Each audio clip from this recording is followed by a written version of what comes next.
અમરેલી જિલ્લાના ગીરકાંઠાના ગેદરડી ગામની અંદર ઉનાળા દરમિયાન લોકોને પાણીની અછતના કારણે અનેક સમસ્યાઓનો સામનો કરવો પડે છે। નર્મદાની પાણીની પાઇપલાઇન નંખાઈ ગઈ હોવા છતાં પણ મહિલાઓને પાણી મેળવવા માટે માથે બેડા લઈ અને વાડી સાથે ખેતર સુધી જવું પડે છે। આ ગામમાં નર્મદાનું પાણી પહોંચ્યું નથી અને એકમાત્ર પાણીની ડંકી પર આખું ગામ અહીં પાણી ભરવા માટે લાઇનમાં ઊભું રહે છે।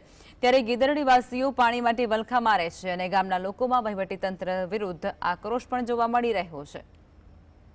પાણીની તકલીફ છે, પાણી આ ક્યાંય મળતું નથી ગીદડીમાં અને આ પગનું ઓપરેશન કરાવેલું કોણ ભજ્જે ભાઈ ગાગીલ લઈને પાણી ભરીએ છીએ, પાણી ક્યાંય મળતું નથી। હું કામ પાણી નથી મળતું? પાણી આયા નળનું નથી દેતો, કુવામાં નથી એમ કહે છે। નર્મદાનું ક્યાં ભરવા જાવ, નર્મદાનું આવતું નથી। તકલીફ અમે રાતના 12 વાગ્યા સુધી પાણી ભરીએ છીએ તોય વારો નથી આવતો। પીવાનું પાણી અમારે મળતું જ નથી। પાણી અમારે કુવામાં છે જ નહીં, પૂરું ધારું દેતા નથી। 5 જમણે પાણી દે, તમારે 5 જમણે પાણી થાય છોકરા વાળાને। ક્યાં ભરવા જવું પડે? પાણી ડંકીમાં જાય, વાડીઓમાં જાય, બધે વાડીઓમાં